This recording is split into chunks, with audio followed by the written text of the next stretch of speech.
Hi everyone, welcome to my channel. It's Veroosh and I am here to do a reading for all signs for you guys today. I hope you guys are well. There's a pretty important activation point that's starting today, and I think this meteorite has a lot to do with it. So basically the transit that's happening now with the moon, which I'm about to tell you guys about, is really going to kick off the next 6 months, 7 months until the end of the year. So I hope that you guys stick around so I can do this introduction. This is just going to be an intro into what's happening, and then we will go into the reading later in more detail. So basically, maybe we can start with some astrology, and then we will enter into the individual sign readings.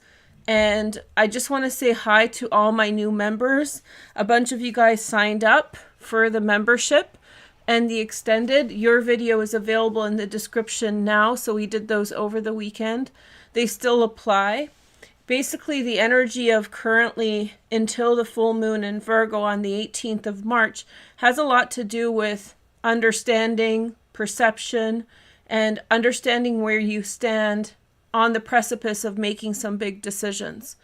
In January, I told you guys all about how making decisions at this time is very important to get ready for a series of transits later on in the year, but we sort of detoured to talk about the concentration in Capricorn here and the Medusa transit in Taurus, which is now kind of past. So we got through that energy. Always remember to reflect on these big transits. Just because they're over doesn't mean they aren't still relevant, and doesn't mean that the consequences of them are not here. However, the moon, whenever it transited Capricorn for the last few years, produced very significant outcomes. And in the last couple months, there were several positions like the moon in Scorpio and moon in Taurus that were very, very active because of the current transits and the positions of the transits. So I want to talk about something slightly different now. There's a set of other transits that are just beginning to form that will last with us for the rest of the year. And the moon in Leo, especially in the later stages of Leo, the second half, 15 to 30 degrees, will be affected. So if you have placements in those later degrees of Leo, you better pay attention. Some of you may have already been feeling the effect of this. And it's a very significant time for everyone, not just Leos. But whenever the moon is in Leo, which it will be on March 14th and the 15th, it's going to form some pretty intense aspects.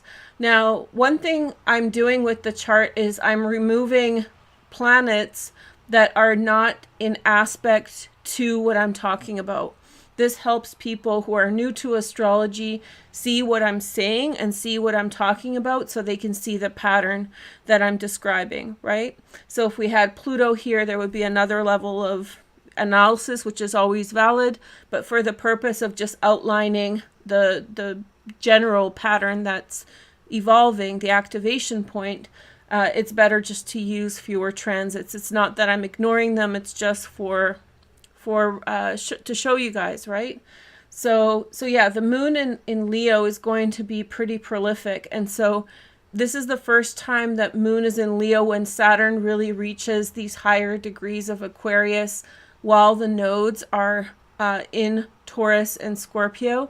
And this produces something called a grand cross. Now, this means that there is emphasis in the fixed sign energy of Scorpio, Aquarius, Taurus, and Leo. So if you have placements in those signs in the latter degrees, for now, 15 to 30 degrees, you are going to be impacted by this. Furthermore, if you have placements in Leo between 15 and 30 degrees, you don't need the moon there to be feeling these effects. These effects are already making a presence in your life. So what is this doing? So if you recall, or you can look back, I'm going to make a playlist for this, and I'll put in the videos in which I told you about this before, so you can watch it all together. But I told you guys that there was an upcoming transit that was going to be very consequential. I said this in January. And I said that this transit would lead to the outcome in your life. And I told you guys to get ready, make sure that the things that you need to do are done, really be on point with your effort while all this energy was in Capricorn. And so this is the transit that I was talking about. So in order to not make it confusing, I kind of didn't explain it in depth, only told you guys to be ready, but that's what I was talking about. Anyway, and I think I did say it explicitly a few times, but this transit of Saturn, as you recall last year, was forming a lot of squares to Uranus. And there is going to be further interaction between the two planets in the fall. Saturn and Uranus are going to form their last set of squares for this iteration once they're finished some retrograde motions. However, that's not what I want to talk to you guys about. We'll talk about that in a different video. The pressure between Saturn and Uranus were all about the old and the new. So we had this big, power push between the two planets. And this may have shown up in your personal life. It showed up in the world, in which governments and institutions were establishing like a foothold. There was a big push-pull between traditional monetary systems and cryptocurrencies, which is, some people tout it as the new monetary system that's evolving. So there's a lot of, everywhere where you look, there would have been some kind of a push and pull between the old and the new. And it's important, as I said a lot last year, and I'll remind you guys right now because it's relevant, to not look at it as one is right and one is wrong, because it's Saturn and Uranus, which I don't have Uranus in the chart, but it's right here in Taurus. It's a little bit of both. The past offers us wisdom, and the future offers us new opportunities. So it's very smart to kind of not be dismissive of either one. And so if you approached your life over the last year and a half, in a way of appreciating both and being able to relinquish things that don't work and embrace things that do, you would have come out in a very good way with this. Just to kind of ease your mind about this, it really is dependent on your transits. So some people have a very easier time in dealing with this type of energy, squares and such, and other people have a much more difficult time. So if you feel like you've struggled but you tried really hard, know that this square between Uranus and Saturn could be very contextual based on your chart. Typically, people who have natally squares in their chart, which means you're born on a full moon and maybe a planet is at a 90-degree angle to the full moon that you're born on, usually those types of people have the skills and abilities to deal with this energy better because they're just used to dealing with this type of energy all the time. People who have very focused charts, which means if they have tons of planets in Capricorn or tons of planets in Pisces or Aquarius, they may in some way find a conflict of interest and struggle with that energy a bit. We'll talk about that more later. Anyway, so the energy last year was really Saturn versus Uranus, right? The old versus the new. The energy this year is, in my opinion, more complex and it's more consequential. So in that whole Saturnian, organize your life, what are you choosing to do? The square between the nodes and Saturn is going to be much more intense and much more consequential. We're already seeing this in world politics. This is not a world politics video. I know you guys hear about this a lot from me, but I just want to give a nod. This is what I was not saying when we had the trine between Medusa and Capricorn to avoid confusion. But it is my opinion that what's going on in the world right now, especially in terms of wars and so forth, has a lot to do with the nodes and Saturn, as opposed to that. Let me just clarify before I cause confusion. I believe that the Medusa point was a catalyst point, which means that people reacted. So we said Putin has his moon alongside Medusa, right? With the eclipse, like I pointed out in a previous video. When the moon was in those positions, those were activation points, which means they initiate energy, but they're not the main carriers of that energy. And it is my opinion that, and right from when the war started really happening in February I was looking at this and I was saying, this is what it is. This is what it's talking about. And it means, and this is why I made my comments about Bitcoin and, you know, trying to stop this as soon as possible, because whatever happens now at the beginning, at the onset of this square between the nodes and Saturn, will be very consequential. And it was my download. I had very strong downloads about it. If we don't take care of things fast, be it global or personal, they will stick around. It's going to be something that it's not going to be easy to get rid of, and you're going to be stuck with it until the end of the year, and it's going to just really drag on. So whatever situation you have going on in your life, know that this is your last call, a point of awareness. Whatever you need to address, especially like serious stuff, this is your time to deal with it, because as Saturn approaches the nodes even more and starts forming its square to Uranus again, there's going to be layers upon layers of complexity to your life that are going to evolve. And if you let something go, if you don't address something, if you bypass something, then it's very likely that it's going to kind of stick around. And so the moon in Leo is an activation point for this energy. I'm only here to do a brief introduction on this. And I think we should probably talk about the nodes first before getting into this deeper. So I think I'm going to schedule doing the nodal videos first and then talk about Saturn.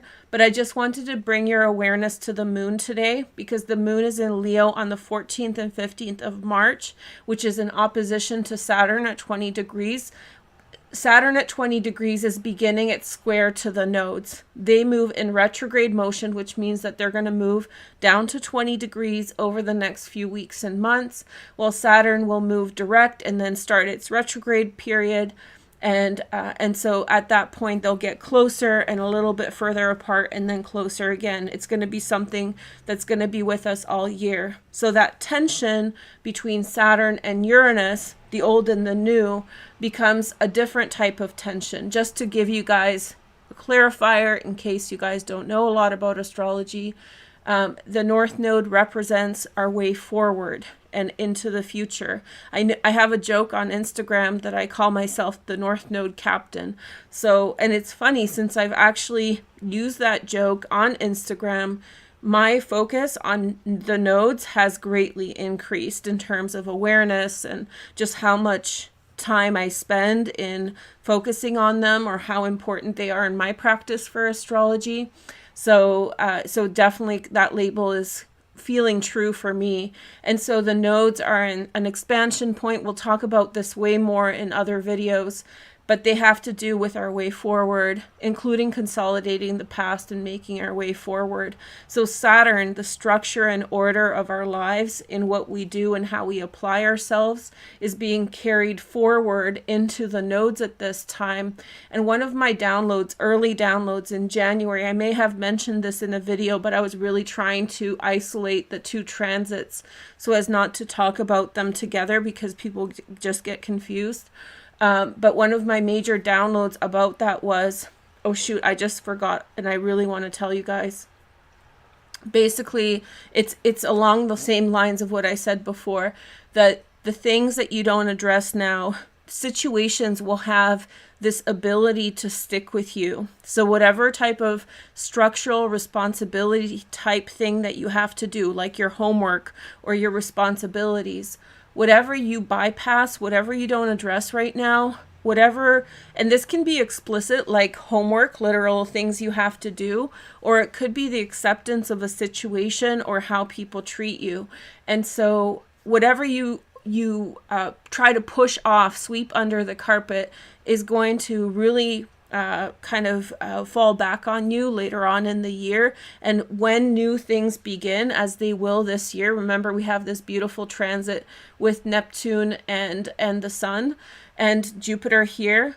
But anyway, even when these new opportunities come up, you might be overwhelmed with other things that are slowing you down, that will be hindering progress. So whether this is the global situation, in which I think that the world really needs to get their act together and stop what's happening now, everyone on all sides, I'm not pointing fingers.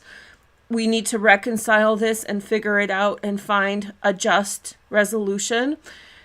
Or in your personal life, make sure that you're addressing whatever you need to address, because this is the rest of the year. And if you don't do it, you might set yourself up for a year in which you have these latent consequences that you're struggling with while new beginnings are happening for you and they're opening doors. So make sure you do what you need to do. And so the moon in this position of late Leo today, hopefully tomorrow, pay attention, because those things that you need to do will become apparent to you. This is the things, these are the things that you need to pay attention to. And let me differentiate just to be clear. This represents money. This represents things like tasks, like homework, and literally fixing your car, practical things. But this also really represents your relationships with other people.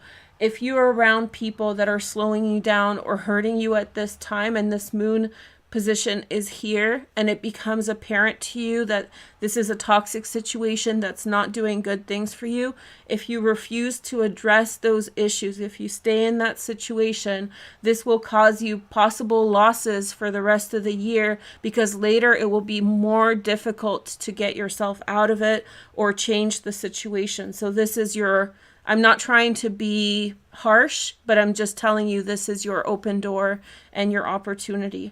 So this was just my little intro to Saturn and the nodes. I hope you guys see the pattern, and I hope you see the opportunity. For those of you who know a little bit more about astrology or check it more regularly, I do encourage you to look for the moon between like 15 and 30 degrees of Leo. Those days right now are going to be very prophetic for you personally and for us globally.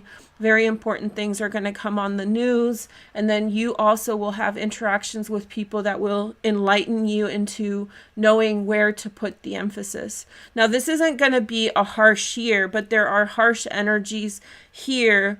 Get your act together energy. How about we call this, just so you guys don't freak out, this is your energy of get your act together, be on point, because it's like school. If you're not studying along the way and you start cramming at the end right before exams, you're going to be sweating and you're not going to feel very good. But if you study all along, if you address your things, then you're going to do much better. Remember, Saturn's in rulership in Aquarius, very powerful Saturn.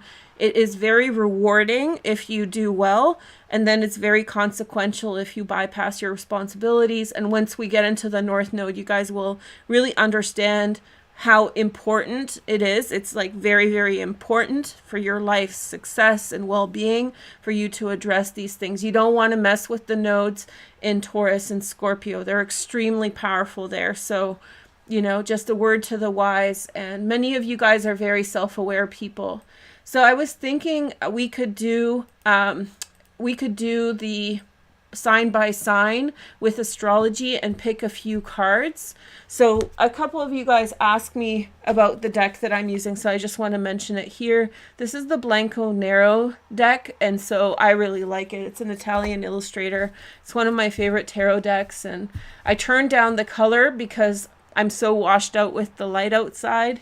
So so we have a nice black and white reading today. So I hope you guys enjoy it. So yeah, we're going to go through each sign, explain it here. No extended for members today, but there is an extended from yesterday that still applies before the full moon in Virgo. Welcome to all the members. Thank you for joining me. What else do I want to say? I don't have my website up, so if you're interested in a reading with me, I have a direct link that I put in the comments and in the description. So go check that out. And full moon is coming. It's on March 18th. It's going to be right on the precipice of Libra at the end of Virgo. So that's going to be important. And a lot of this ties into that. So we have a bit of a fork in the road. On the one hand, we're focusing on Pisces and Capricorn energy. And on the other hand, we have this new energy unfolding that has to do with the nodes and Saturn. And that is going to be something that we're going to talk about for many months moving forward. So you want to get familiar with this. Hopefully these messages for you are good today. And I hope they help you. Okay? So is somebody going to I want to do the dice today. So if somebody wants to keep track, I would really appreciate it. I don't know who's going to be around for the rest of the reading, but let's just get going. Oh, no, I can't do it. This is Venus. I wish you guys love and luck. Let me get a dice for the signs. Okay, so let's do first sign. We have Pisces. Good. Pisces has been waiting for their readings a little bit. So let's see what Pisces has to say. Okay, so very quiet day, everyone. This is a day, 14th and 15th, where you really want to listen. You really want to pay attention to what people are saying to you. The last few days may have been a little bit intense because the sun was with Neptune. So revelation, opening up, lots of experiential kind of stuff, which means you're going out and doing things a lot. And now you're getting the feedback. And the feedback is so important because it tells you where to take things from here, right? So over this weekend, in case you missed it, watch my last two videos. There was a conjunction between the sun and Neptune, and it really opened our eyes to a lot. We had a couple kites, we had a mystic rectangle, and hopefully it gave you some personal enlightenment and awareness. But now with the moon in Leo, it's sort of opening our minds up, and I hope that it's helping you to understand your life and your circumstances. Thanks, Connie, for keeping track. I saw that comment. Now I can relax and focus on the reading. Okay, so let's begin. So I mean, you guys like the astrology too, because that's what really drives me, right? So you like the format we're doing, a little astrology, a little tarot. Is this a good hit for you guys? Because I think that it explains a lot very well. Okay, one thing I need to change before we start, because it's driving me crazy. I was meaning to take Neptune out of the chart, and I have to take it out now. Let me just take them out, and then we'll be better. Okay, there we go. That's much better. Okay. I think what I did earlier was I took Saturn out and I put Neptune in, but I needed Saturn in to show you guys this. So watch the astrology, Pisces, if you haven't watched already in the beginning. But we're talking about the moon in the 6th house for you. For you, this has a lot to do, this is the intro, so it's just a little blurb, but this has a lot to, it has a lot of energy to do with confronting things about yourself that are very close to home. They're things that are very like second nature. It might be very hard for you to identify some of the things that are challenging you at this time, because they're in positions like this. We have the north node with your IC. We have Saturn in the 12th house. We have the south node with your MC. So everything for you is, this is a pretty tough transit for Pisces, I would say, but it's not a bad one. It's tough in the sense that it's not explicit. It's tough in the way that Chiron in Pisces is difficult. It's hard to identify for Pisces what's actually going on. And so the moon in the 6th house for you, Pisces, is going to give you an example of what's wrong, which means something in your life might go a little funny, or maybe something will be a little off track. So pay attention to those things that are off track.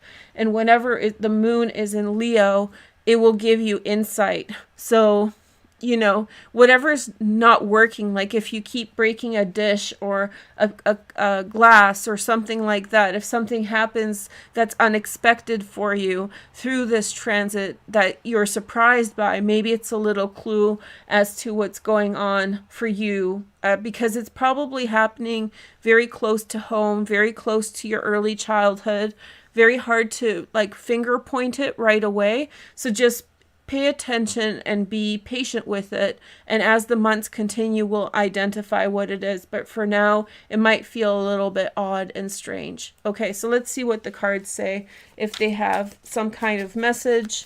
We'll do 6 cards, right? Because that seems like a good number. We have the 3 of Swords for Pisces. Remember, we've kind of rethought the 3 of Swords through as a more positive card, ready for a new beginning. We have Jupiter, which is in your 1st house of Pisces and rulership.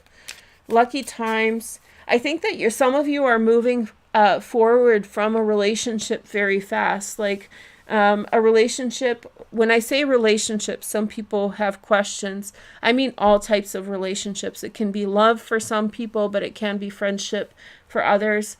if you're moving past an interaction with other humans that was hurtful very quickly and beginning some new start, and the new start is going very well for you. The thing is that it's saying here is don't move emotionally so fast past it. Don't forget about it so fast. There may be things for you to think about with relation to that relationship still. There may be more clues or more information for you to know. And then we have the Eight of Swords. Yeah, so there's something about that situation, an uncomfortable situation, an unfulfilling relationship, something unhappy that you still need to figure out. But there is success moving forward, particularly work success. So maybe you're going to be focused on that. Four of Wands, like it just feels like it's so easy for you to step away from something.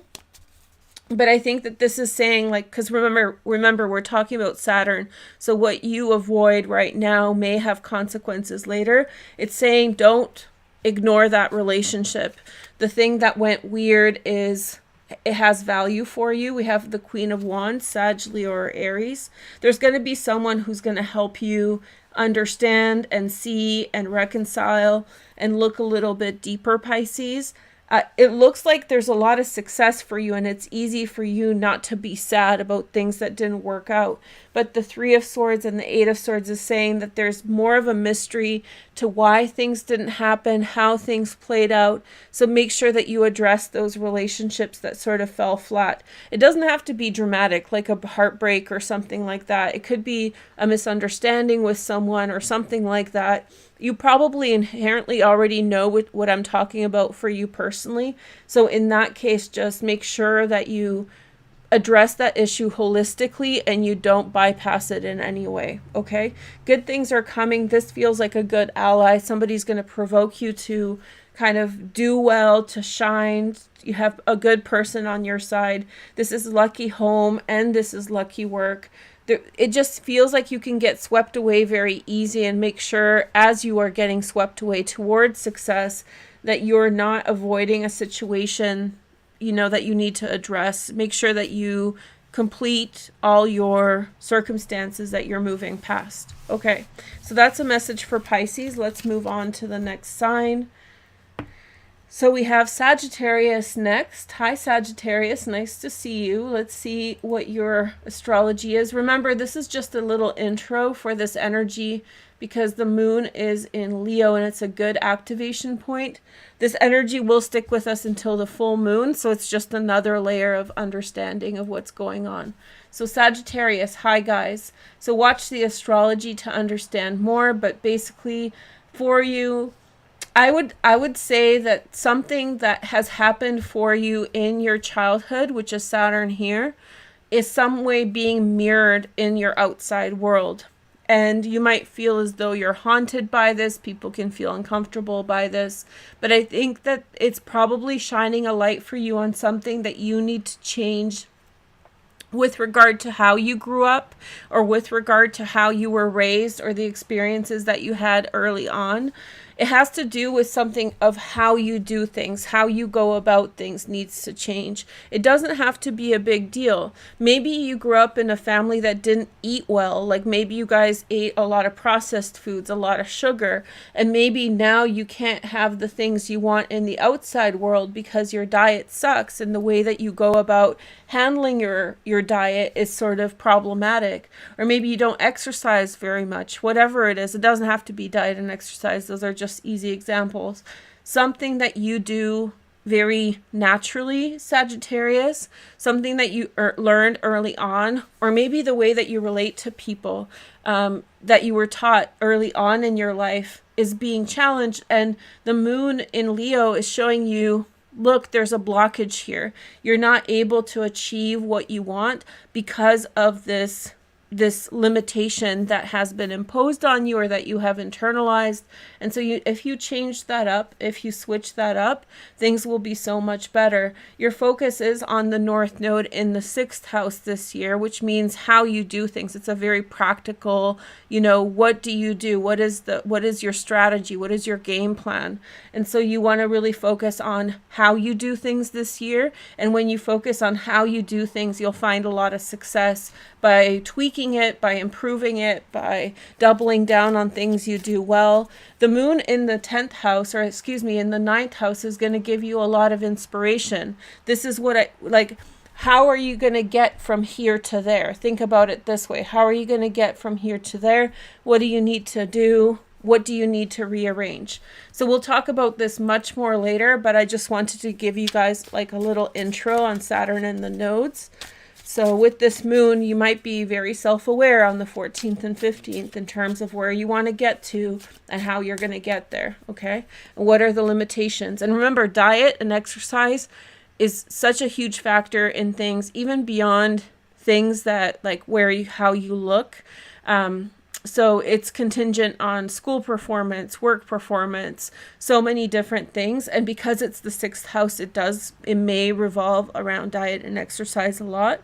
So even like if you're thin or seemingly athletic, if you're eating like energy drinks or sugary drinks or sugar in general, salt, you might want to think about how you're feeling and whether that's affecting your well-being, right? So this is a good time to kind of connect the dots between where you want to get to and where you are. So I told you guys you're my magicians too. I always think of Sagittarius as the magician. You're ruled by Jupiter, so that's pretty magical. But the magician is ruled by Mercury, just to clarify, but you are very magical too. We have the 9 of Cups, Jupiter and Pisces, opportunities in the home, a lot of looking outward. So you spent a weekend really drawn in, and now it's like, where is your next adventure? There's a Queen of Cups that's important, a very emotionally fulfilling, a nice person, Pisces, Cancer, Scorpio. This person gives you a lot of inspiration. Somebody nudges you a little bit emotionally. Somebody calls you and nudges you. Then we have the Hanged Man. There's delays with your plans. There's delays with your plans and you're rethinking certain things. Let's see the next message. We have the Strength card, which is the card of Leo. You have a big ambition, Sagittarius, Sun, Moon, and Rising. And then we have the King of Wands. You want to be something big. For some of you, this is wanting to be something big in terms of a relationship. Like you want to level up and achieve a certain thing so as to form a relationship or a partnership with the Queen of Cups. Now, if you're a woman watching this, or if you date men, you still can take on this energy. This is the King of Wands is your ambition, right? So basically for a relationship with a very emotional person, a very kind person, you feel the motivation to level up and to make certain plans. But I think the things that are in your trajectory right now, it's kind of, it's not logistically possible for you to achieve the things that you want to achieve so easily. And so you need to change some things about it. And it has a lot to do with like, maybe even behavioral things, or how, like, it's not your fault that, if your family ate like unhealthy things, like anybody who grew up in the 80s, 90s, and 2000s in North America, we were pummeled with, and 70s, and 60s, like all those years, they were pummeled with advertising for unhealthy eating. I'm really getting the vibe that many of you need to, if you change your diet, a lot will be open. That's, I think, the bottom line. And I think, but beyond that, I think that you need to tweak your goals, tweak your program. There's lots of opportunities. You're going for something big, but I think that the way to get there needs to change, or you need to change something about the way you do things. And when you do that, you'll be more successful at getting there. So that's just a little intro, a little heads up. I hope it helps. Then we have Virgos. Hey Virgos, let's take a look at your chart. Let's see what's going on for Virgo, Sun, Moon, and Rising.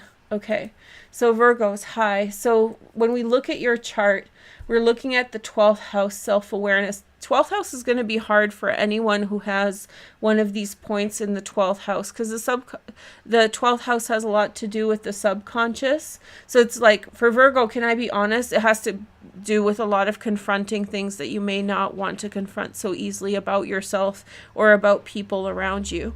It's going to be a lot of intuitive hits about how circumstances and people around you make you feel. And is it going to be, and it's up to you to change your path with respect to these people.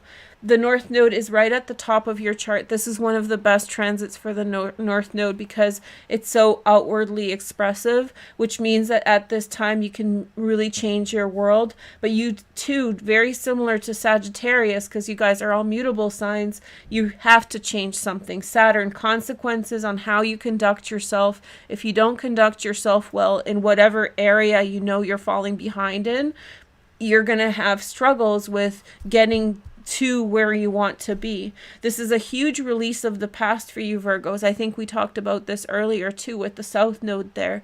So, you know, huge release of the past, huge release of the things that bind you. I think I talked about this with the members in yesterday's video. But yeah, huge release of the past, get great potential moving forward.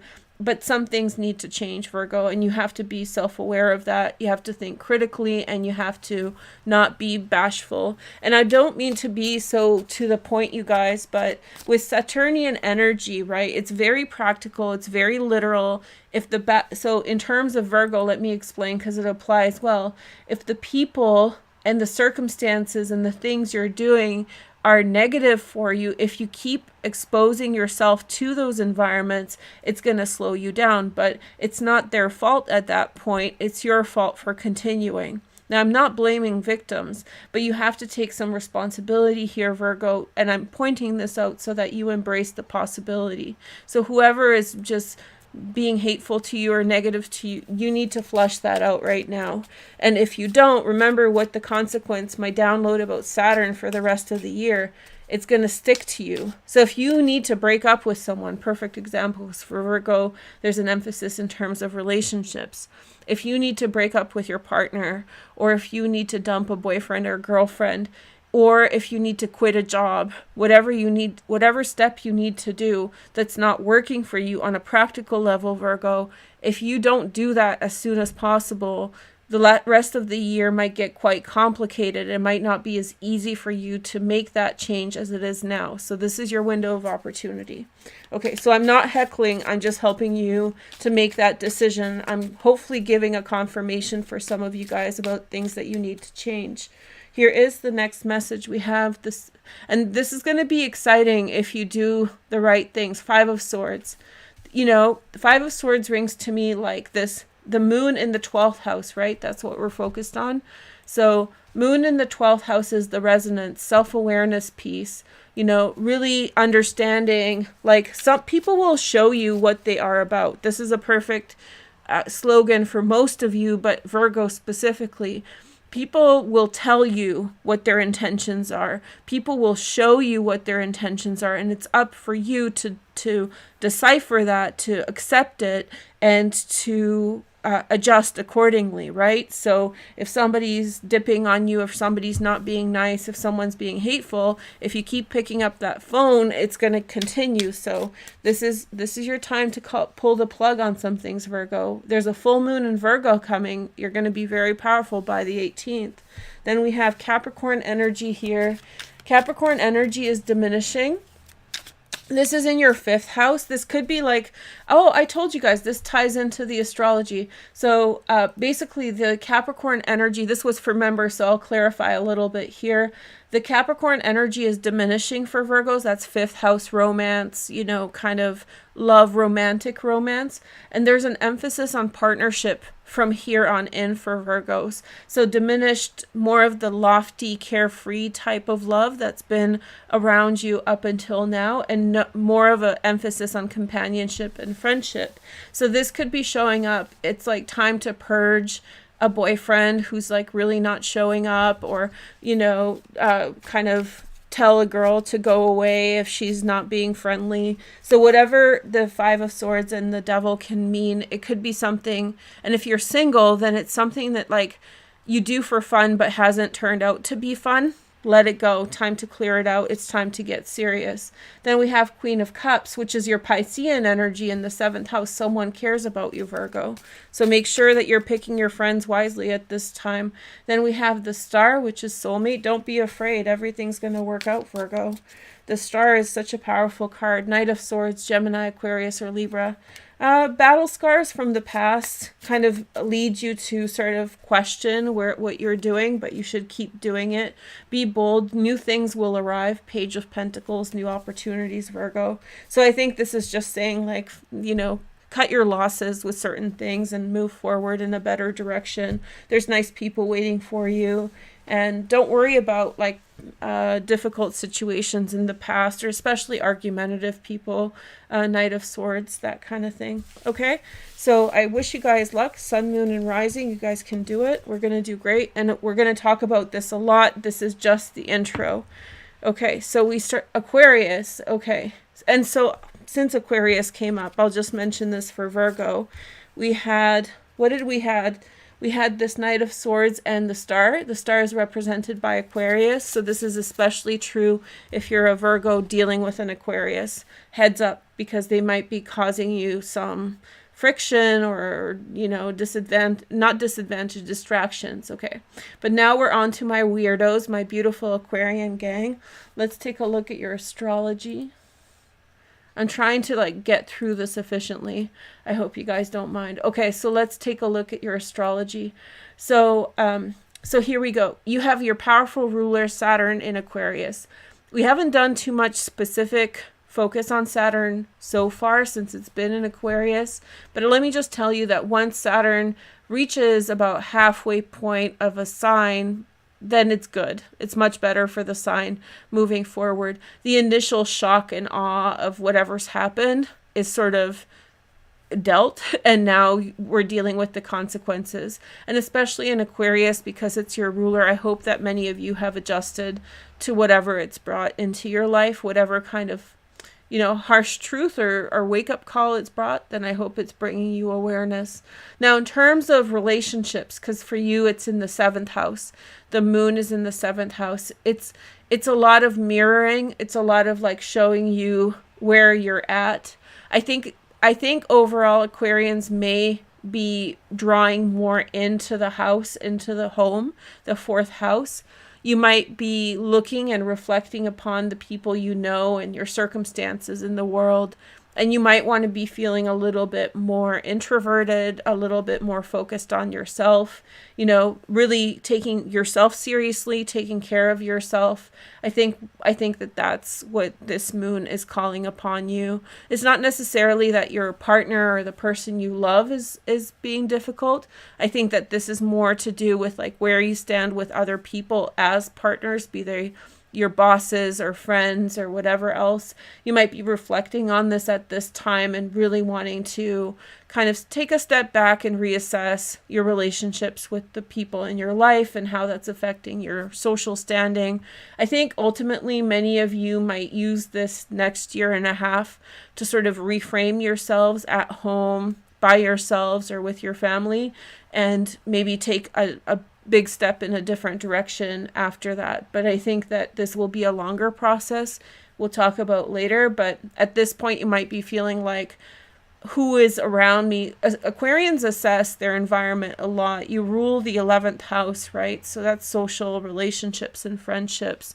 And Aquarians they're really good friends to have. I love Aquarians so much. You guys are really good friends to have. But you have to be a good friend to an Aquarius or you're out the door. And they periodically do this. So they take a look at, you know, and that's where people say maybe that sometimes they're not so sensitive. But I think that people who say that, or when they experience that, they may have missed clues, or there may be some kind of miscommunication between them and the Aquarius that they know. Aquarians do kind of reassess relationships, and if they're not working for them, they do make the wise choice to carry on. So in a big picture right now, you might be looking at your social environment, your partnerships, your friendships, especially, and love too, of course, and being like, is this what I want? And I think many of you, if you want to make an adjustment, you're beginning the stages of making changes. Okay, so let's take a look at your tarot for the next little while. So yeah, 5 of Cups, like one way street, right? When you're doing a lot for others and they're not doing a lot for you. And if you're with an Aquarius and they're rebuffing you, there may be lots of reasons for it. I'm not calling you out on anything, but I do think that right now that they're kind of figuring out which way they want to go and thinking about life and the social aspect of life and which way they want to go. This is pointing to disappointment at work, which means that you've done a good job and you're not getting the satisfaction that you deserve. Like, people are not emotionally there for you, or there's something missing. So it doesn't necessarily mean it's your personal life. It could be partnerships at work. And you like your job. I think it looks like you like your job, but there's definitely a dark night of the soul that's happening here. And that's a good thing that it's happening. First of all, everyone who's watching, really pay attention to this. It's good if you're struggling right now. It's good if it feels uncomfortable. It's better that it feels uncomfortable now and you figure out what's wrong than if it feels uncomfortable later when it's too late. It's fully within your power to change whatever needs to be changed now. So, just like with the world circumstances, it's good that it's not good that it's happening, but it's good that we feel uncomfortable, because when we start ignoring it, like we do with many places in the world, that's how things perpetuate for years and decades. And so it's important for us to not be jaded and be self-aware and address the issues as they come up, right? So the feelings of discomfort are pointing you to opportunities for change. So look at that, Four of Swords. Now, this is like, I think it's Saturn in Libra. And the 4th house is much more like Cancerian. But this is very much like, leave me alone. Let me rest alone. I want to just really put peace in this situation. In the Thoth deck, the Crowley deck, this is called the peace card, right? The truce, maybe. And so it represents rest. So you definitely need a rest from boggled down situations. And where, like, sometimes with Saturn in the 1st house, there could be like a level of you did something wrong and you need to be self-aware, but within that energy there's also this energy of other people not living up to standard. So you don't have to apologize for them. It really feels as though maybe some other people didn't live up to expectations and it's weighing on you emotionally. And it could be to do with work, like the 7 of Cups. Yeah, I think you're turning down the volume, Aquarius, honestly. And I think that you're literally stepping away from some circumstances where things are just unfair. Remember my saying, don't scream at the ocean. Screaming at the ocean just means that you're screaming at something that's not going to change. And if you have a systemic issue, I'm not saying don't fight for your rights. I'm just saying use your time wisely. And if you're in a situation in which you're screaming at the ocean where you can't make a change, then maybe take a step back and find a different route that works better for you. So this is just a heads up. But yeah, there's definitely some types of confusion around people, around work, and don't let them drag you down. You have a lot to offer. The transit, remember, you guys have that boss transit to do with money in your 2nd house, which is Jupiter and Neptune here, and the sun was here. So you don't want to let crappy people in at this time. You don't want them to mess with your money. Okay, so let's see the next message. Gemini. Hi, Gemini. Let's take a look at your chart. Gemini, Gemini, Gemini. Let's go. Okay, so Gemini, let's see what's going on for you. So for you, you've gone through a big year last year with the North Node in Gemini. Now it's in the 12th house. I don't know if you watched the rest of today's reading, but pretty much anything that's hitting the 12th house with this is going to be a little intense. All of the mutable signs are going through that aspect. So something in this square is going to hit a mutable sign's 12th house. So the consequences of the things that are happening in your life right now, although they may be self-evident, the outcomes may not be clear. So means don't jump to conclusions at this time. I know you've gone through a lot with the transit in the Capricorn area of your chart for a couple years, but you really want to be patient. This is going to, in some way, give you insight. Like when you're going through your life experiences at this time, it is going to refer back to your childhood or things that are very close to home for you. And you're going to have enlightenment pieces of awareness from past experiences that you've had before, specifically early on in your life, which means that you're kind of prepared to deal with what's going on at this time. Whatever you're seeing your outside world as playing out as, don't doubt yourself in your judgment and discernment of what's happening. So if somebody's trying to screw you at school, like mess you up or do something shady, don't doubt yourself. Your moon, especially on the 14th and 15th, is telling you exactly like what's wrong in this situation. It could be school, or it could be like, ninth house has a lot to do with ideas or, logic and reason. So if there is some type of conflict that you're around, remember, the square is going to be dealing with a lot of tension, so we're not being negative here, but there is a level of discomfort on the 14th and 15th. There's a level of tension, and like I said in the previous parts, that is a good thing because that brings us to awareness and forces us to confront things. So whatever is showing up and you're like, this reminds me of the time when I was a kid and this happened, or this reminds me of the time when, I think that you should really pay attention to your discernment and don't say, no, I'm just being silly. Like, it's my own imagination. It's not your imagination. You're very much on point with what's happening and you're self-aware. Let's take a look at your cards.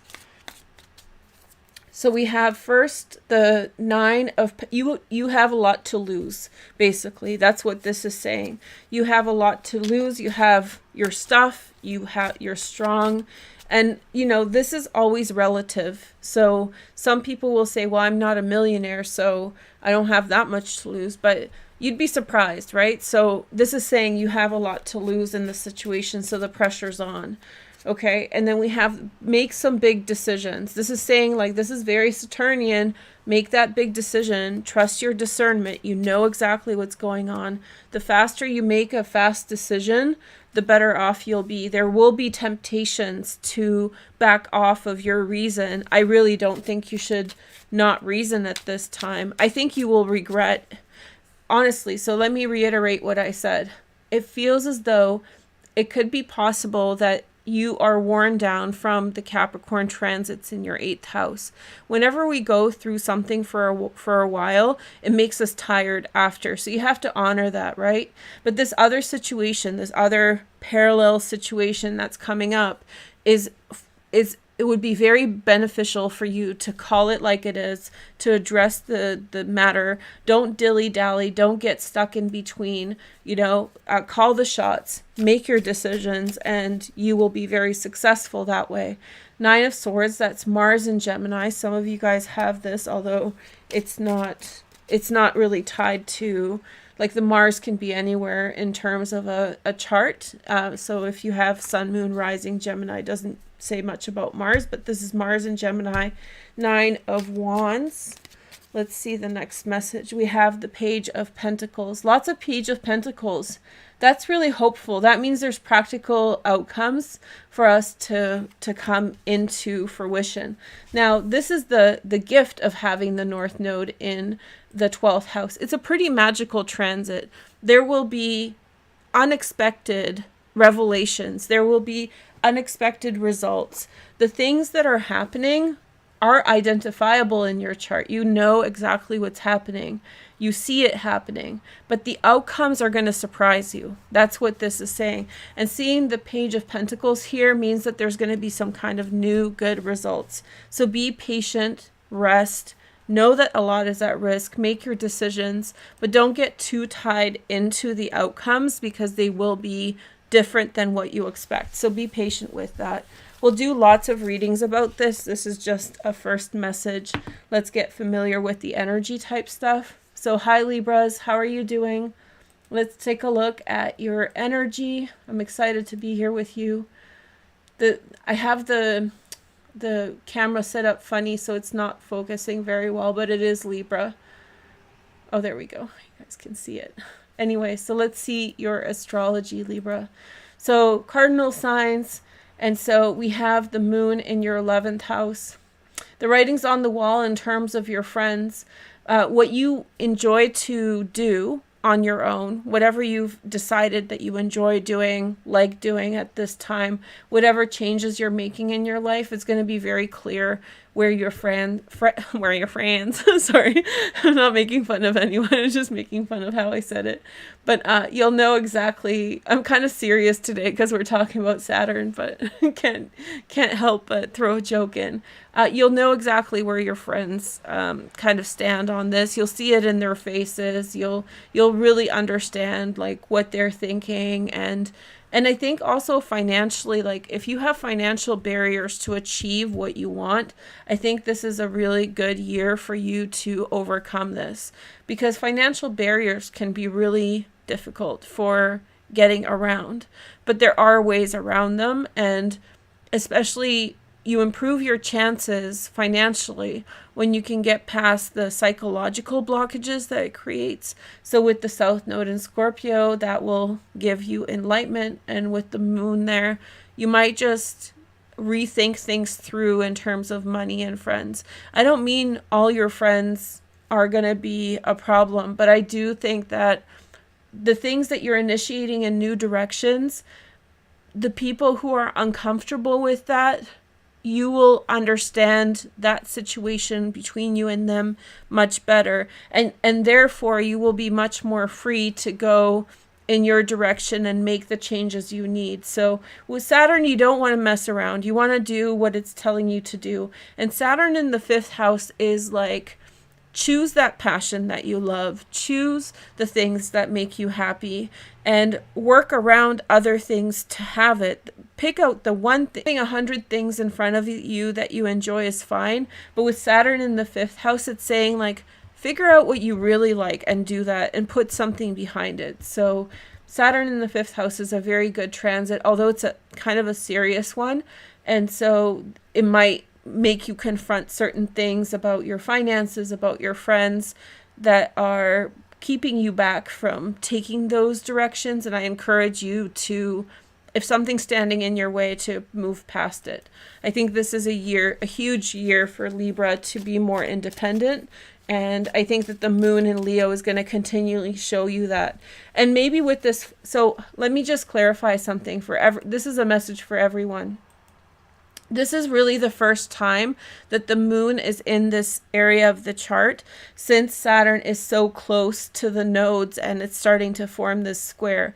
None of you have to do anything with this. This is more your aha moment. This is my original title for this video was like enlightenment or eureka, meaning that with this transit, don't freak out yet. It's telling you what to do. It's showing you. And the faster that you can figure it out, the faster that you can identify what needs change, the more successful you'll be. The faster that less painful this process will be, the less difficult or abrasive. So yeah, just look at it as an optimistic thing, and you don't have to rush and make changes right now. And in the case of Libra, it's very likely that whenever the moon hits this point over the next couple months, you will have, so every month the moon is there once a month. So every time the moon is there, you will have a friend treat you a certain way or have a certain reaction.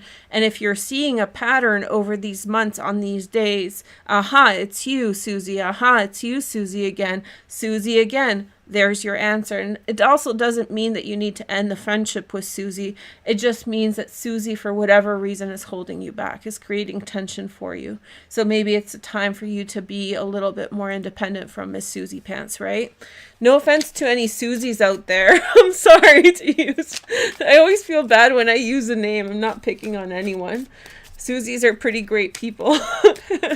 Okay, so let's see. I'm so sorry. Okay, so here is your cards, Libra. I feel for Libras in general that you have had quite a bit of opposition and tension in your chart for the last few years. And because of the Capricorn emphasis, of course, and now you get more mobility, and especially this year because Saturn is in Aquarius, which is a nice energy for you. And right now, because Venus and Mars are in Aquarius, it's all very conducive to getting things going and moving along. Okay, so you're free as a bird. Okay, so let's see your cards. We have the Eight of Swords. Again, Eight of Swords is like, oh, there's obstacles, but we can get through them. Let's see the next message. The Fool. So go a different direction than the obstacles. Maybe sometimes cutting something out is a better way. Waiting for the right time for your answer. Let's see what this is saying. Well, with the 8th house north node, and I'll talk about this more later, 8th house north node will definitely have you making lots of changes. So you'll see the Fool come up in your readings all over the place. Then we have Virgo, the Hermit, but this is kind of you. Again, this is saying, like, go do your own thing. You might have to wait a while before it's clear how to solve the problem. It may not be clear to you right away what the actual problem is.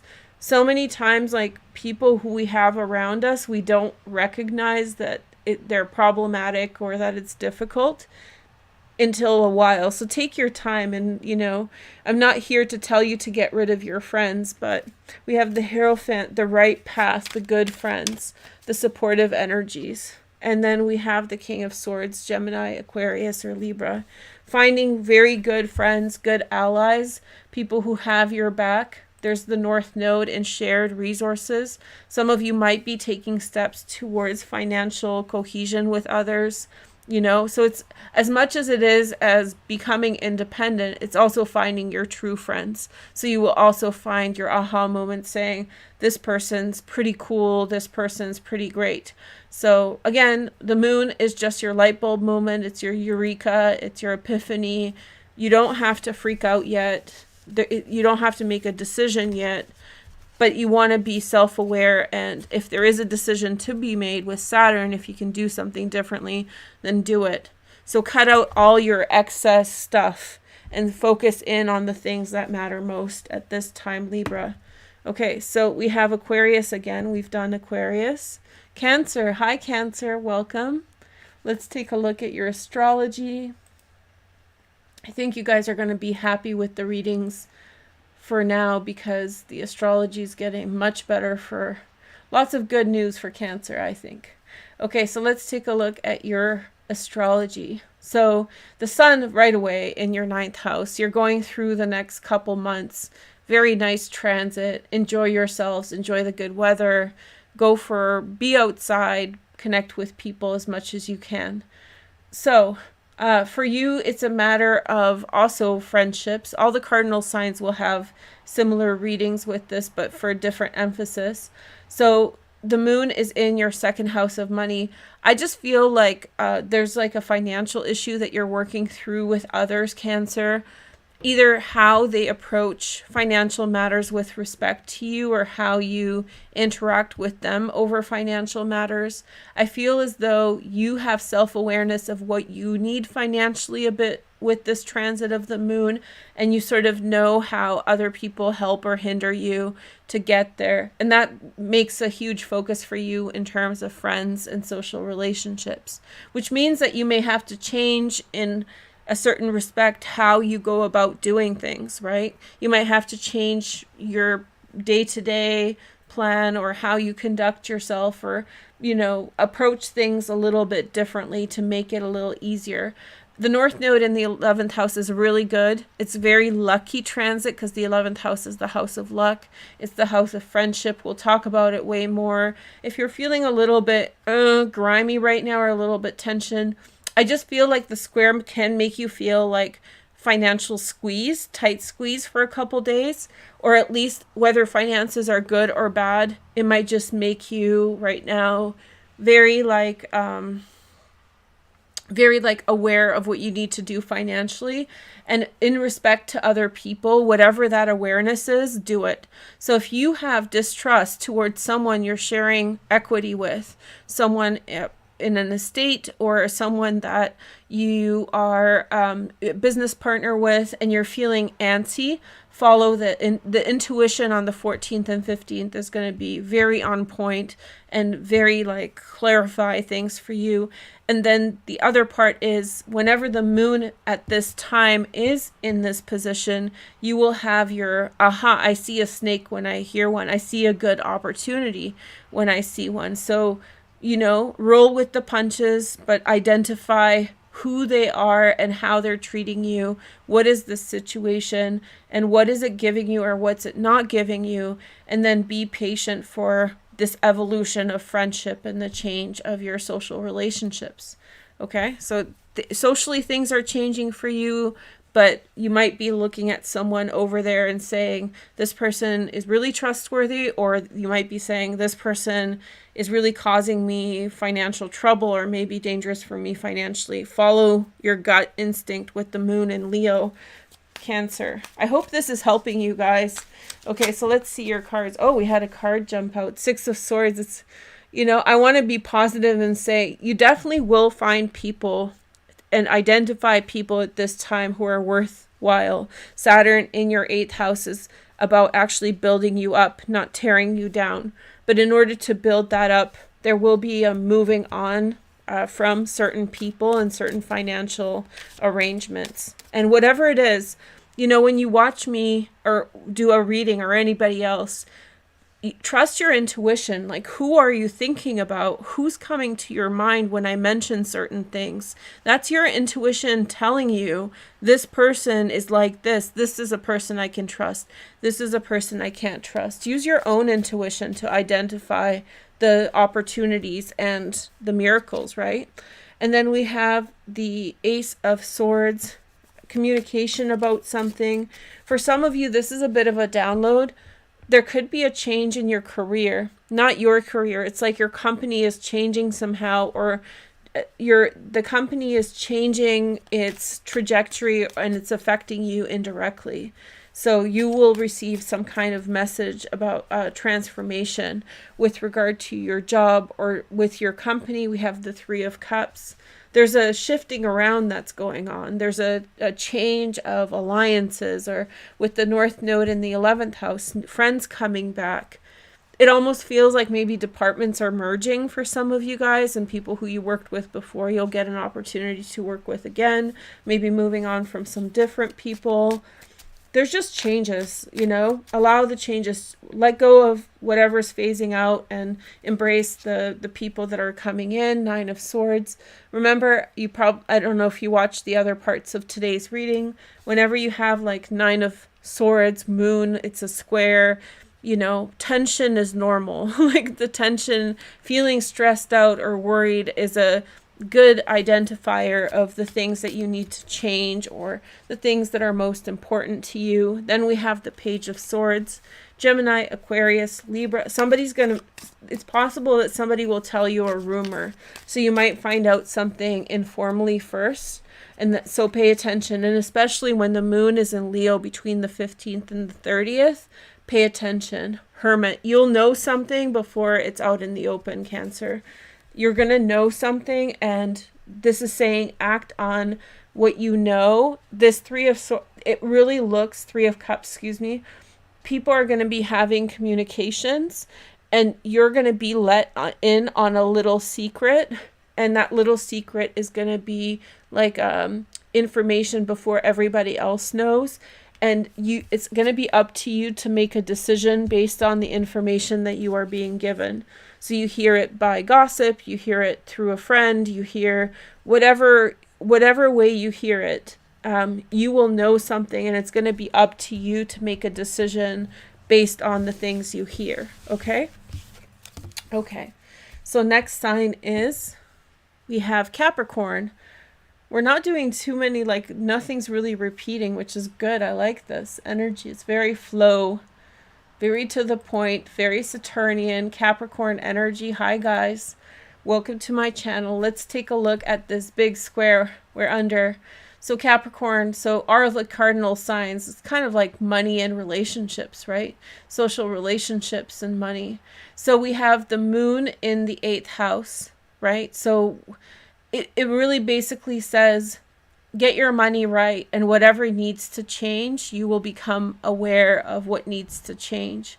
Overall, I think that you're embracing freedom. I said this in the members only video yesterday. You're about to have a much easier time moving forward, Capricorn. You know, a focus on friendship, a lightheartedness, new enjoyable things enter your life.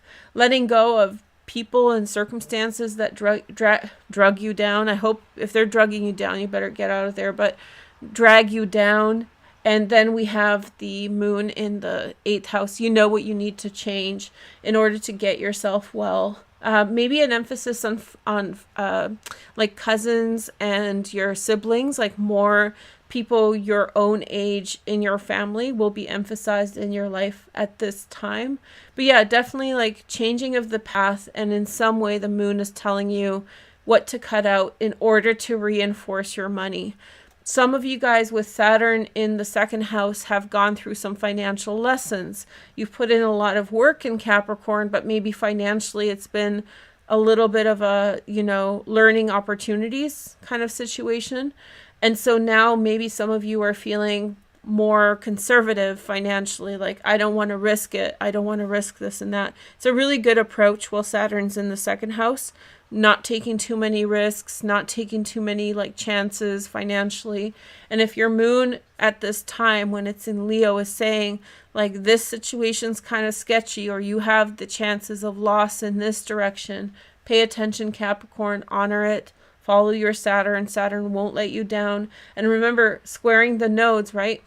You're going to have major opportunities moving forward with regard to enjoying your life and enjoying things. So if something in the immediate moment has come up, but you feel kind of sketched out about it, if you feel kind of weird, then once these so don't do it then. Basically, don't do the things that you're, just because nothing else is going on yet, you don't want to pursue shifty situations or situations that are not perfectly clear.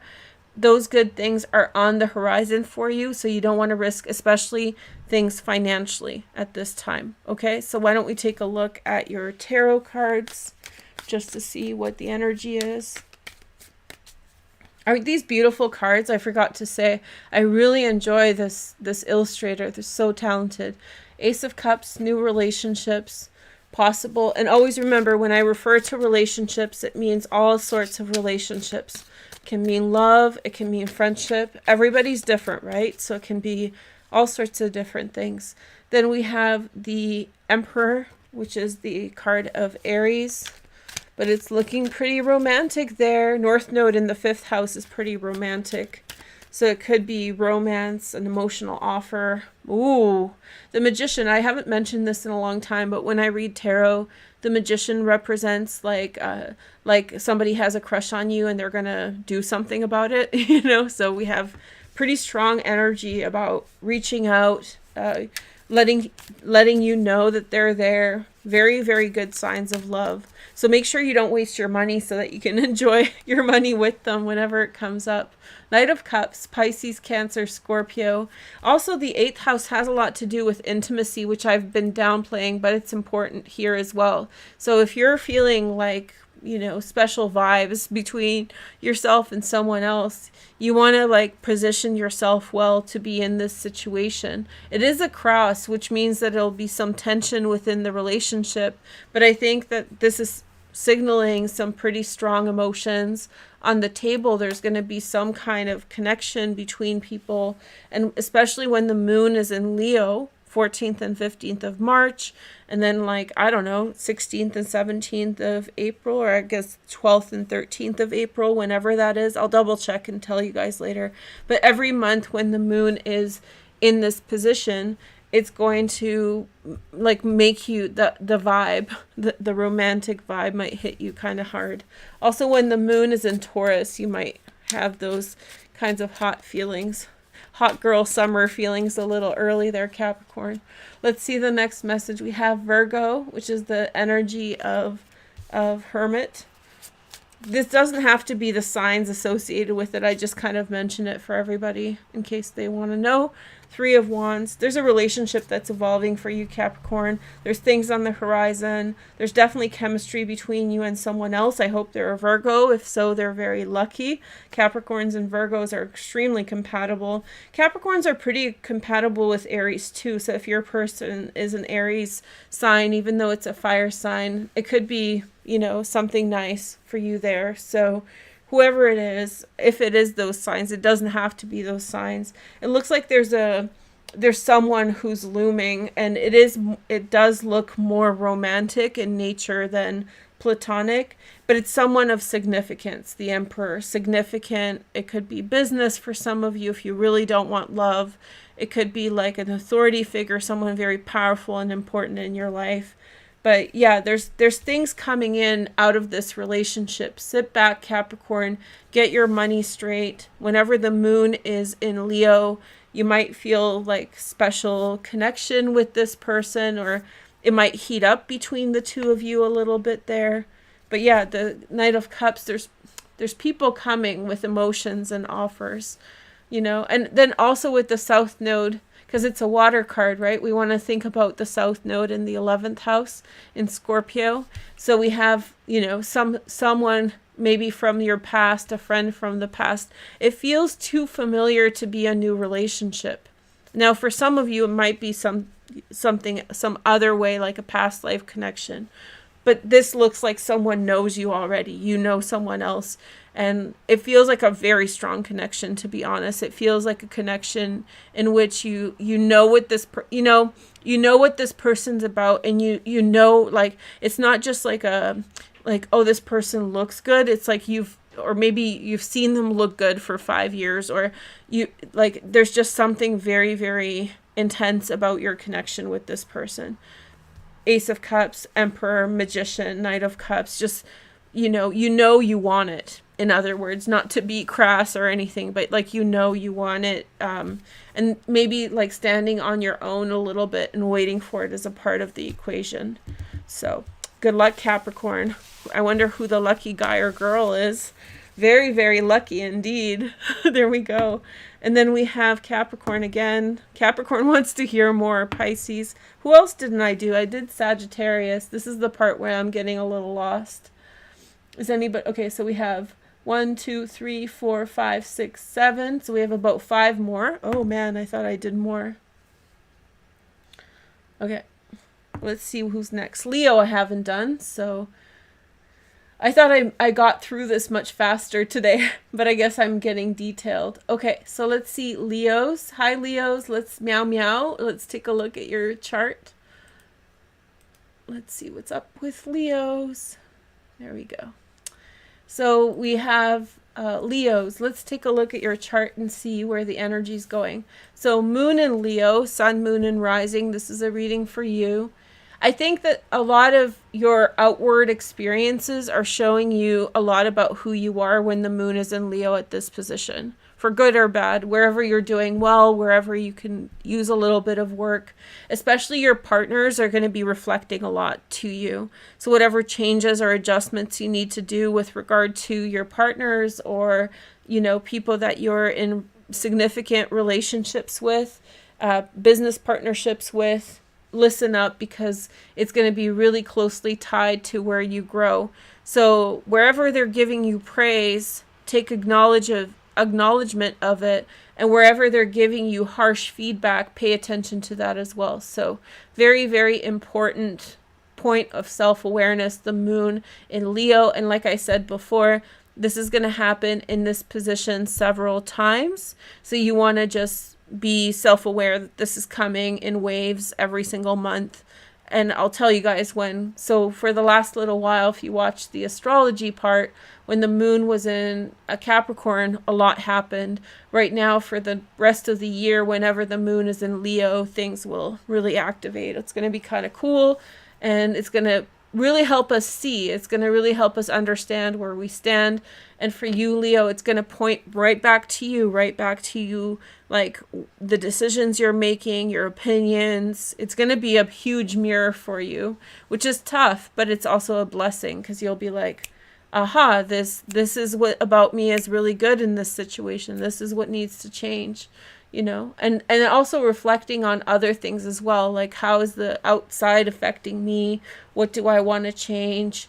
A lot of things to do with home, like family stuff might come up, like thinking about the past, thinking about your home life, especially like when you were growing up, or past relationships, and be like, yeah, this is how that you will have your closure moments on things in the past, like this is how these things have brought me here, and these are the things, you know, that have made me stronger, and these are the things that it's time to release. So I wish you good luck. I actually feel really good about this energy, provided that you're receptive to hearing whatever it brings, because there will be a lot of praise, but there will also be, you know, if you're having like a difficult time in partnerships in some way, you're going to see why over and over and over again this year, this time when the moon is in Leo. So you're, whatever is good and bad, you're going to be getting dealt truth, the truth card, over and over again. Okay, so let's see your cards. I don't even know what signs I haven't done. Okay, I know there's 4 more. So Scorpio, I haven't done Scorpio, and I haven't done Aries. Aries and Scorpio, I think. But Leo, let's focus on you. So we have the Devil card, which is the 6th house. This is like how you've been handling things, like how you have handled things from day to day, how you have carried on, how you have achieved what you've done. This is your report card, Leo. So basically, you know, when you're in a relationship with someone, and at the end of that experience, it really amounts to what you have and what you haven't done in the relationship, outside of what they did to you. But there is a moment when you come to realize, like, this is how I treated this person. These are the things that I did well, and these are the things that I didn't do well. Practical things, you know? And so the Devil kind of reminds you it's your time of accountability with regard to your relationships with other people. Then we have the Emperor, and it's going to make you stronger for, like, just to take a look at all these things. I think that you'll really understand your circumstances better, and I think you'll be more empowered. I think that, like, this question mark, how you relate to other people, like not being sure as how you translate, will be really addressed, which means that the Emperor in some way is going to be like, you're going to be self-assured more. That's what I'm saying. It's not going to be like you're putting yourself so much out there, because you're going into tested waters. You know exactly what your part is and isn't, and what their part is and isn't. And you're going to be aware with other relationships, not necessarily with the same ones. Knight of Swords, Gemini. You know, some partners may confront you on some things. Knight of Swords always kind of points to the idea that somebody's going to be saying, well, you did this and that. But again, you have the opportunity to say, well, that's true, I could have done this better. But it also is an opportunity to say, like, no, you're off on your side quest. You're completely freaking out. I don't know what you're talking about. So it's not like self-assurance, right? You know where you stand with people. You know exactly, you know, what they want from you, what's good and what's bad. Let's see the next message. 2 of Cups. And that's the thing about Saturn in the 7th house. Now, I haven't done a big focal point on Saturn. I should probably do it. But anyway, so 7th house Saturn can be kind of rough because it can end relationships. It's one of those transits that can end relationships. But it ends the wrong relationships, and the good ones get really good. You identify the people that are really good for you, the people that, you know, are genuine and authentic. So the cream rises to the top sort of situation. So I hope that you enjoy it. And when you have eliminated the BS, the negative things, there's a great potential for success. Jupiter is in Pisces right now. This is the card of Jupiter. It's in the 8th house, which means you need to change certain things, Leo, to get more success. So if something's pressing on you to make a change, this is the time to make a change now, and it will be successful. Business success, Leo. Business, new adventure, cutting old ties. The North Node is in your 10th house. You're very, very self-assured. So look at your life objectively at this time.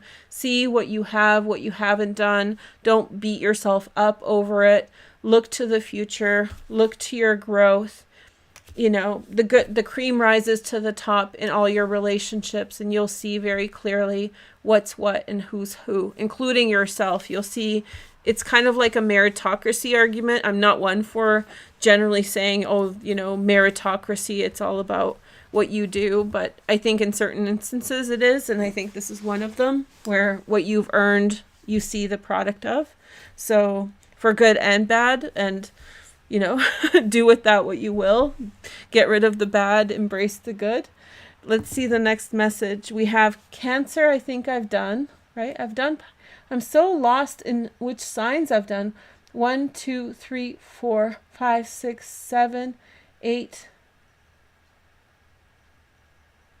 I've done Gemini. I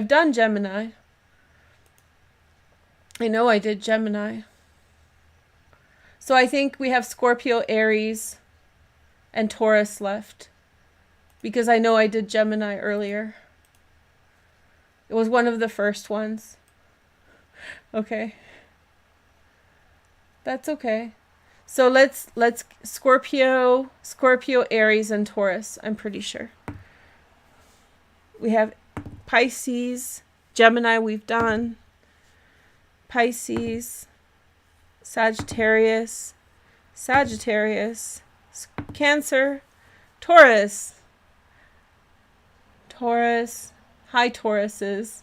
So North Node and Taurus, you guys are the superstars. Let's take a look at your transits.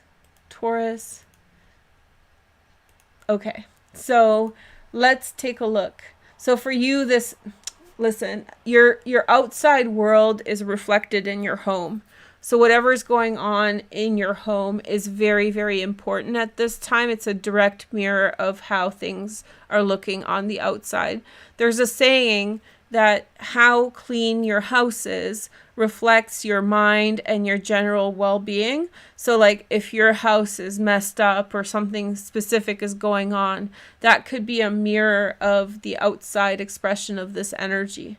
So you might be seeing around your house or around your environment, immediate environment, clues as to how things are going for you in the world.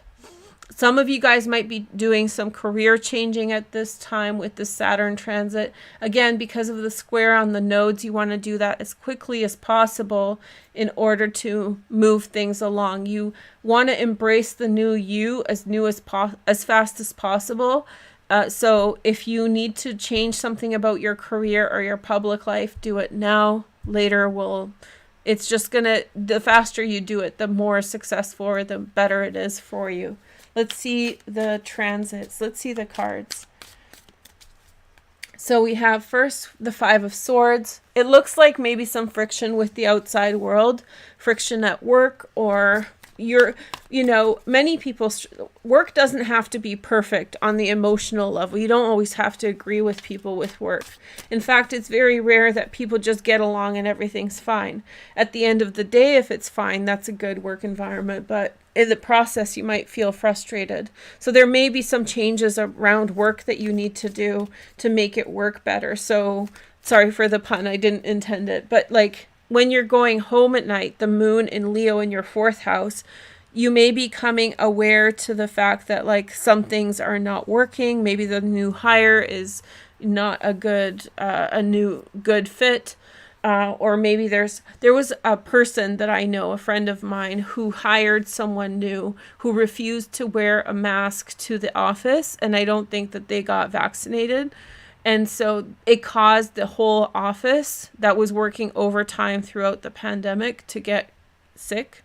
And so, it's just like maybe there's some writing on the wall there and on the consequences of like how the fit works.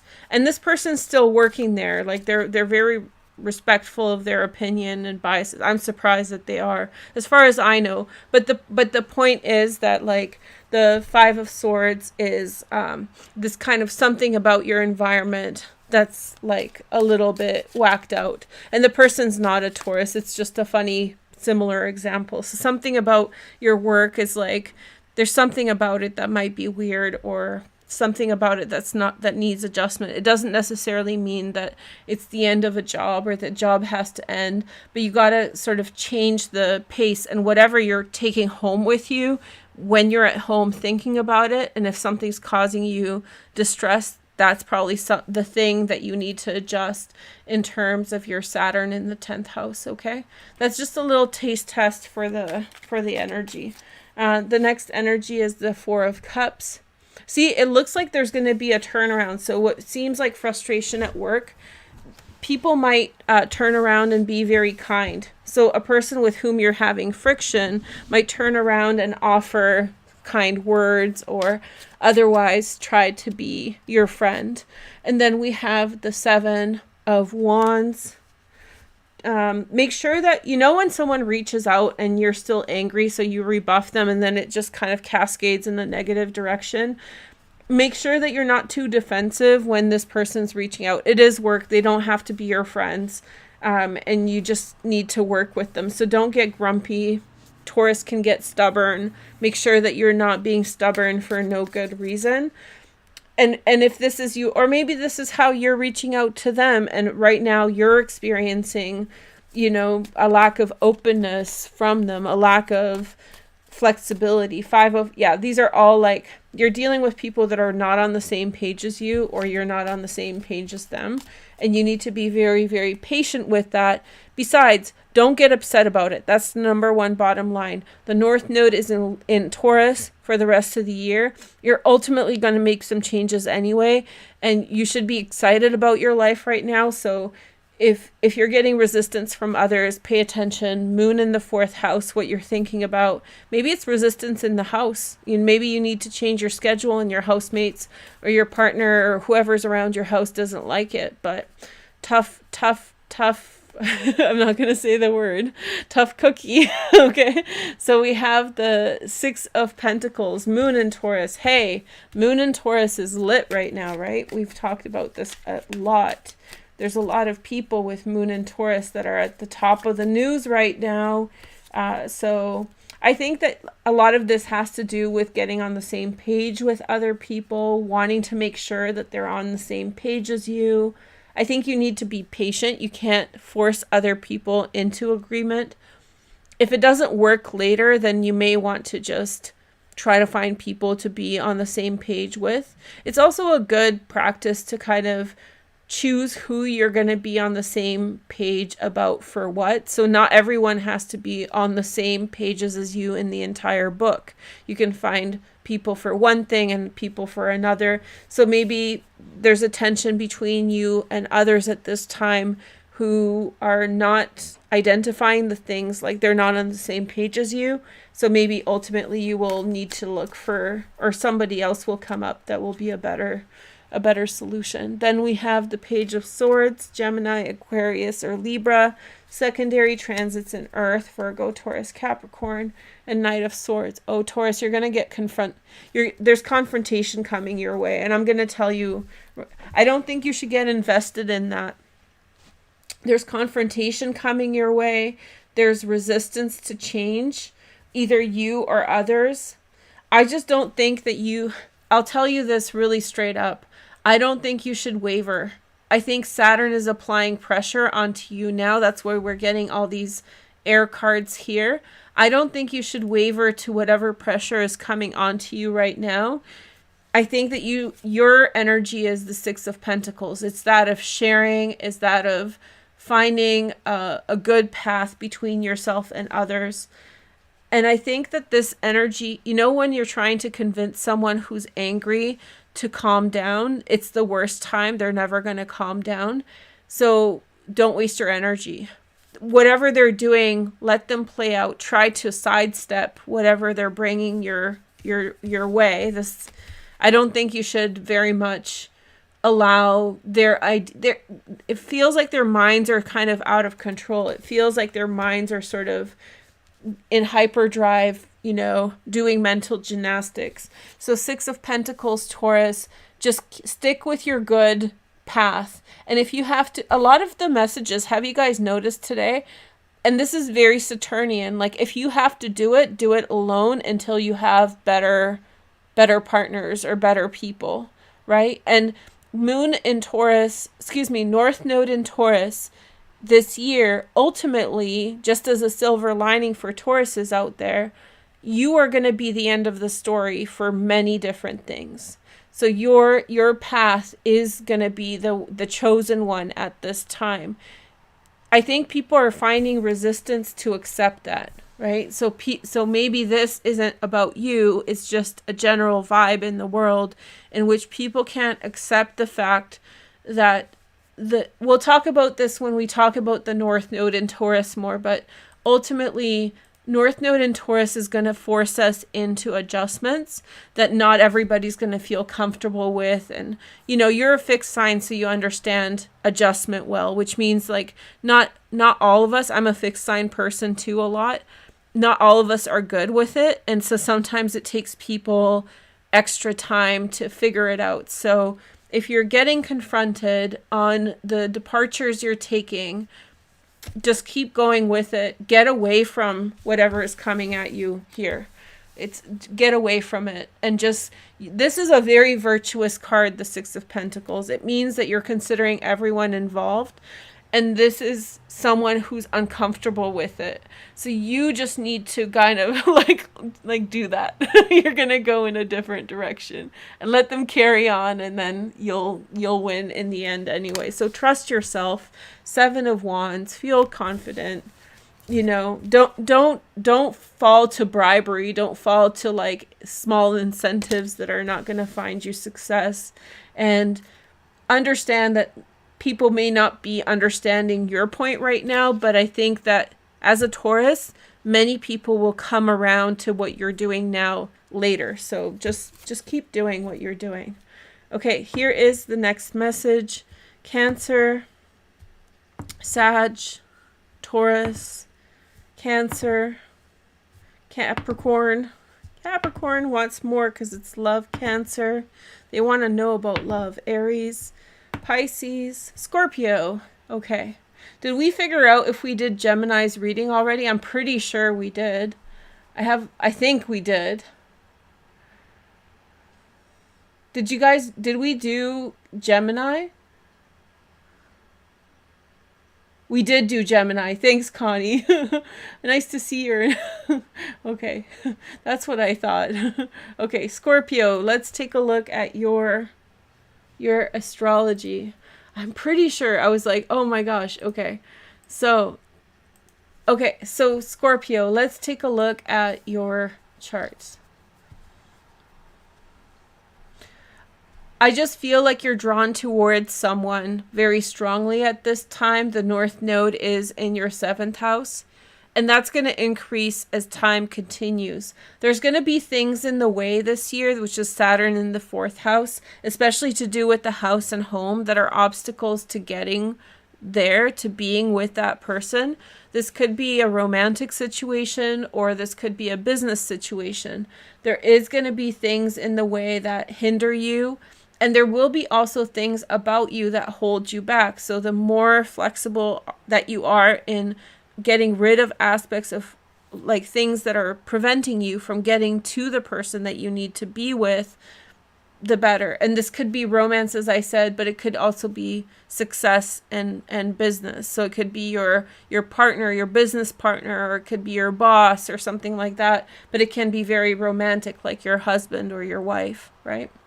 And then the moon is in the 10th house, which means that you're getting when the moon is in the 10th house, you will have apparitions. You will see the possibilities in your life if you go in this direction. So if I were to take this chance, if I were to kind of go through the uncomfortable adjustments of, house and home and all the changes I'm making, this is what I could have in the world. And so this will be an inspiration point for you, but it's going to challenge certain things about yourself and your life, about yourself and your life in your environment that you're going to have to let go of over the next few months in order to get those things that you want, right? And July is going to be huge for you. July through August is going to be very big for you in terms of really seeing what that is.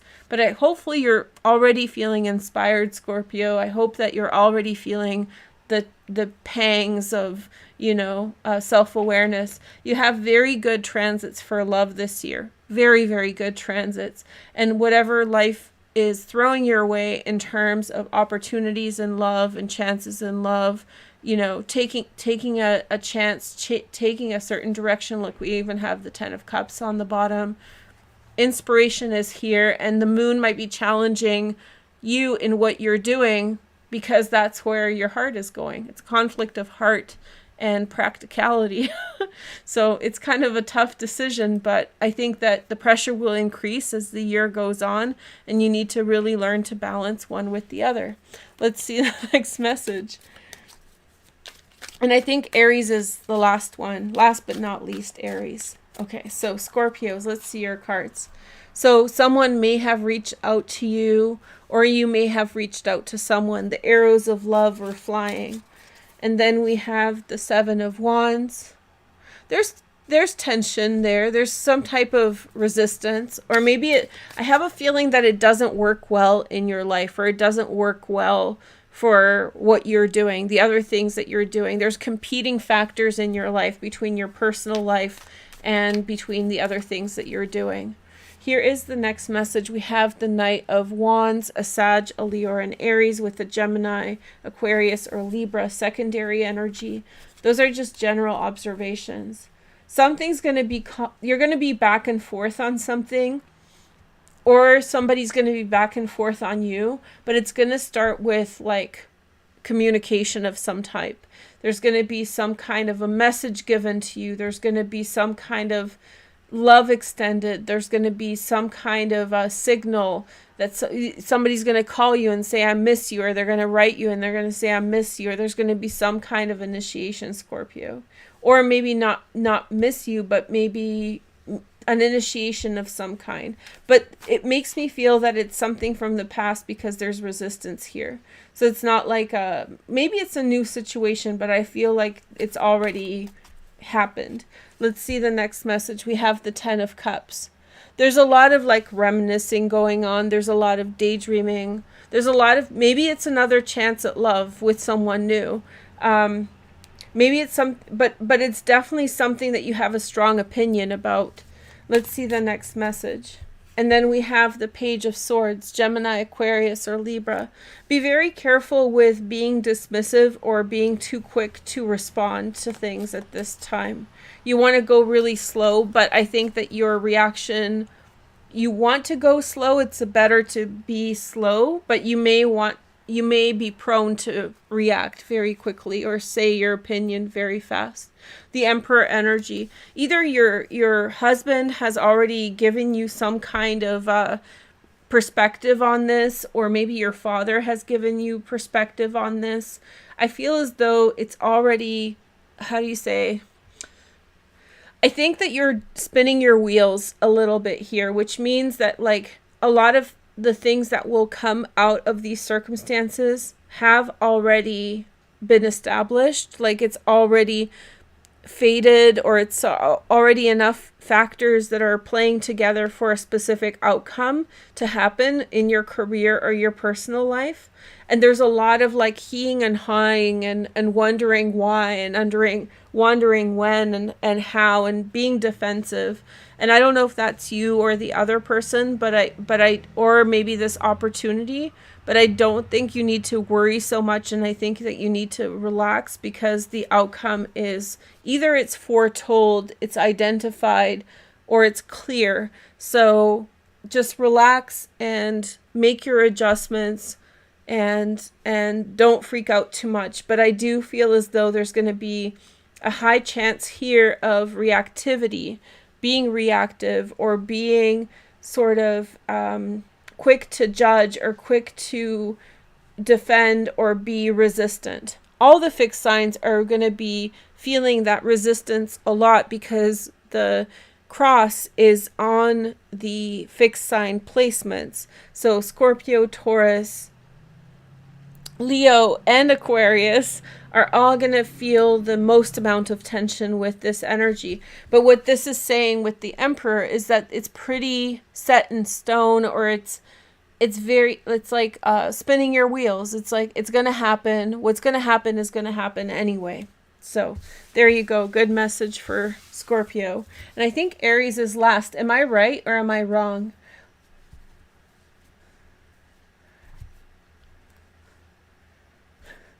Hi, Hi, Shayla. Okay, so Aries is last but not least.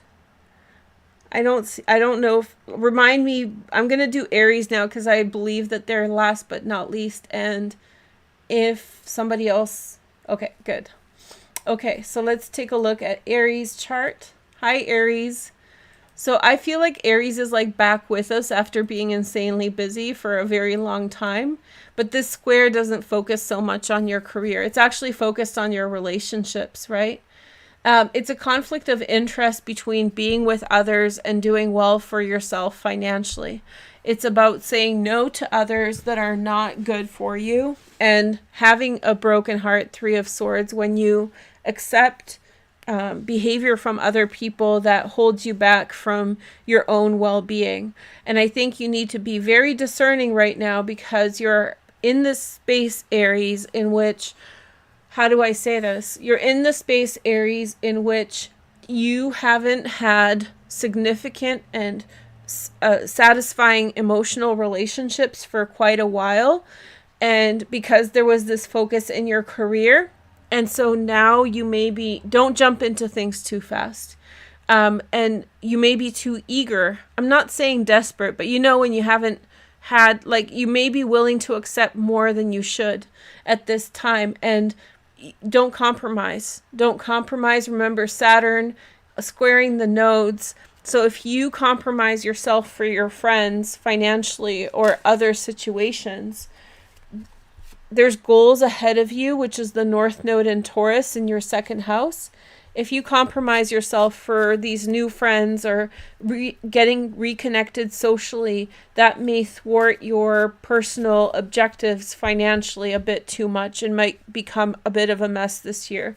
So in order to reconnect with friends, in order to get social and be more active socially, don't get too fast about it. Don't get too quick.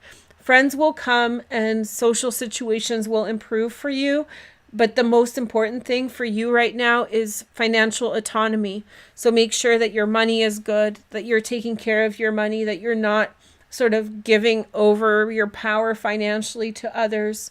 And yeah, just find your own points of joy. If something is leaving you tired or drawn out or unhappy, then this is a really strong sign at this time that you need to be mindful of that situation or those people. Now let's see your cards.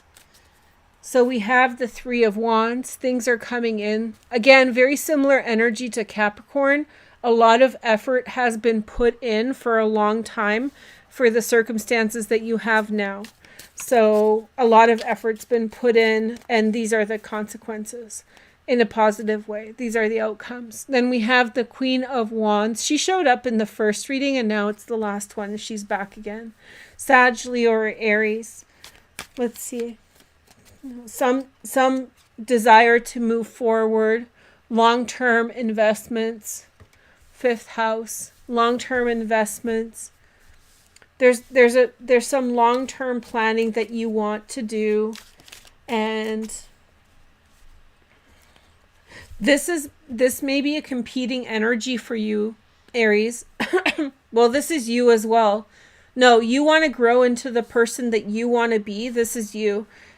So I was thinking of Capricorn and I got a cross download. So if you're a Capricorn dealing with an Aries, there may be a conflict of interest between your two signs right now. That's what I was thinking. But this is Aries in and of itself.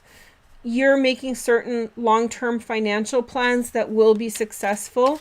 You don't want to get distracted from that goal. Be very patient for the things that are coming in. Three of Swords. There's a lot of like accepting harsh truths about other people. That's across the board. Then we have the Nine of Pentacles, financial gain and success. The bad people in your life, I don't mean bad people, I mean the people that are distracting you from your success.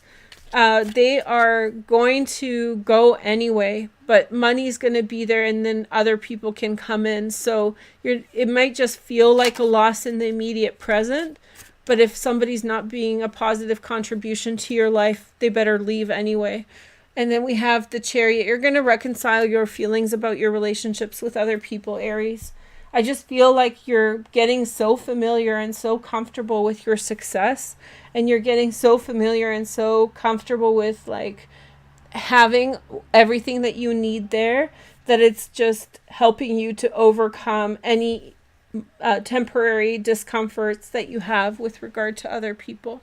So I think we're done. Today went long. I wasn't expecting this, but this is a good introduction, and I hope you guys enjoy it. I hope it serves you guys well.